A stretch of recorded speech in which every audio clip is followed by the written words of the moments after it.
Now, if you do not care about polluting the environment before, this movie will definitely turn you into a tree hugger. Welcome back, horror fans. I'm Leo, and Bootube Breakdowns is here to save your scary movie night. Right off the bat, the host scores a 7.4 out of 10, landing it solidly in our Pumpkin King category. But here's the thing. I've already had to be lobotomized while the government was trying to find the source of a virus just to get you this score. And in a few minutes, I'll show you exactly why this movie earned its rating. And if you disagree with my score at the end of the video, be sure to let me know how much you want to protest the release of a biological agent into a civilian population, and then let me know all about it in the comment section.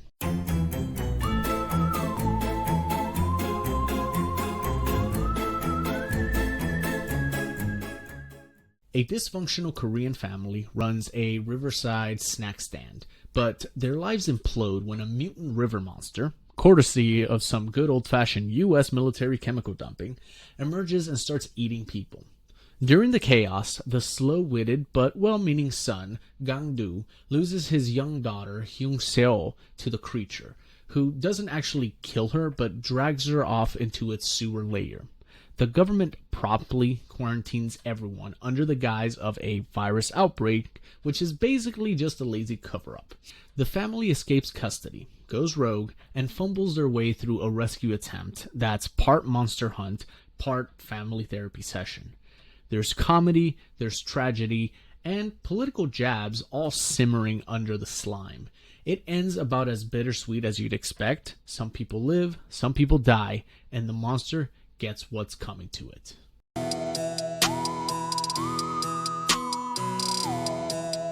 The story follows Park Gang-do, a lovable disaster of a man who somehow makes being a deadbeat look like an Olympic sport, as he embarks on a sewer-crawling mission to rescue his daughter after she's snatched by what can only be described as a giant mutant riverfish with gold medal aerobatics.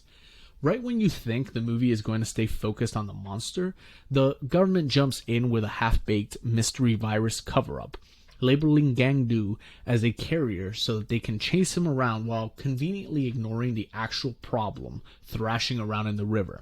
It's a setup that should be terrifying, but it ends up being equal parts tragic and absurd, a balance that the film somehow manages to pull off, by the way. The tone swings wildly from monster horror to family drama to anti-establishment satire, and while it occasionally feels like the movie is tripping over itself like a drunk hurdler, it somehow makes the chaos part of the charm. About halfway through, the conspiracy angle starts to overshadow the creature feature, and while the chemical weapons subplot makes sense thematically, it also feels like the monster gets sidelined by its own story. Still, the movie never loses momentum because every character brings enough depth to keep you hooked, even when the plot starts zigzagging. Gang-do's family dynamic in particular keeps everything grounded, with each member offering a mix of tragedy, humor, and sheer stubborn survival that feels painfully real. Even the absurd comic beats land more often than they miss, and that's not easy in a movie with so many tonal shifts. The creature itself remains unforgettable, not just because of the design, but because it's the catalyst for everything else. Even when the spotlight shifts away from it, what's impressive is that you're never just waiting for the monster to show up again. The human element carries just as much weight, which is rare for a movie of this kind. The end result is a story that manages to be heartfelt, messy, funny, and disturbing all at once. And while not every gamble pays off, most of them do. Story quality gets a 7 out of 10.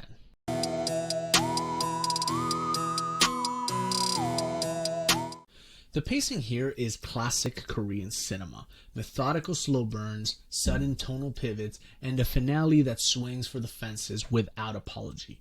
When it drags, it isn't because the movie forgets what it was doing, but because it insists on making you sit with these characters long enough to actually care if they live, which works more often than not. The family dynamic is given time to breathe under extreme pressure, and those quiet, drawn-out stretches make the emotional gut punch hit harder when the monster shows up. For the most part, the rhythm is steady, alternating between chaos on the riverbank and grounded moments of dysfunction and resilience. Though the mid-movie shift into chemical weapons conspiracy slows things down more than it should, the gears start grinding in that section, not to the point of derailment, but enough to make you miss the creature tearing through the crowds. Side plots don't help much either, like the smugglers, who feel less like important pieces of the story and more like narrative potholes.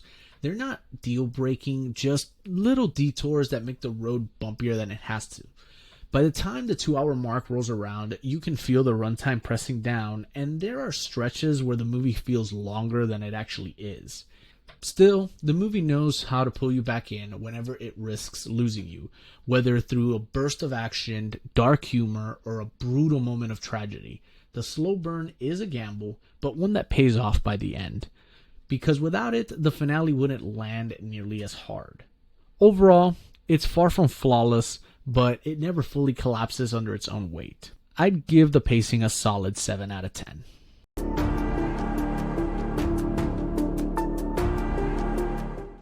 The fear factor in this movie doesn't come from monsters lurking in the shadows. It comes from the subplot that hijacked the story. This isn't a horror film built to keep you awake at night, but it does creep under your skin in other ways. The government decides to take advantage of the chaos by staging a fake pandemic, using it as an excuse to test biological agents, and then dismisses the whole thing as disinformation.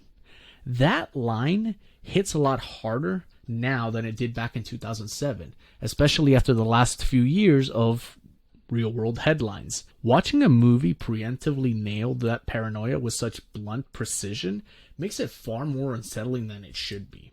Meanwhile, the monster is grotesque enough to leave an impression, but it really isn't the core of the dread. It's more of a territorial predator than a nightmare beast. The lobotomy scene, though, earns a genuine full-body cringe, as it pushes the horror back into the human side of things.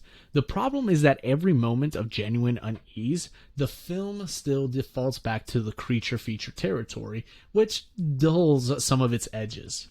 The tension never fully spirals out of control, instead holding just enough to keep you on the hook without ever breaking you. It leaves the fear right in the middle ground, unsettling, but not terrifying. When it comes to pure monster movie thrills, the rating sits firmly at a 5 out of 10.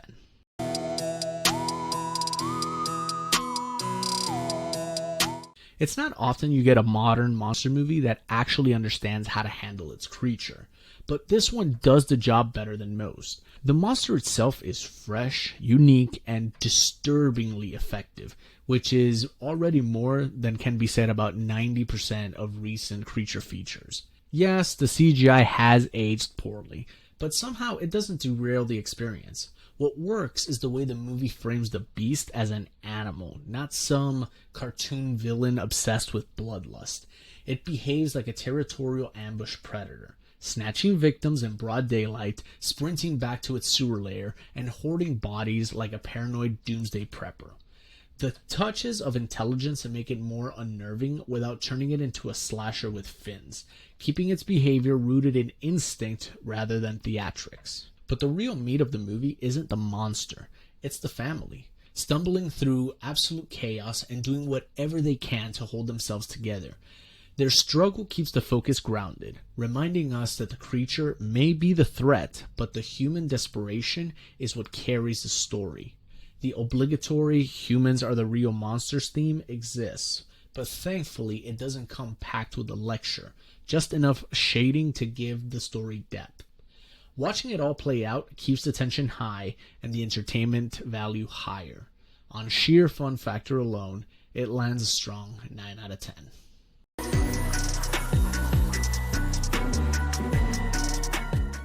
This ending doesn't just wrap the story, it hits like a gut punch, and has the audacity to feel oddly complete.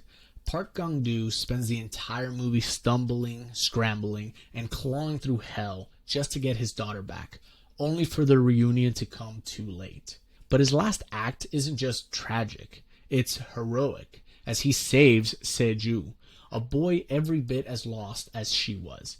In that moment, Gong-doo's failure turns into something else entirely, a chance at redemption, trading one role of parenthood for another.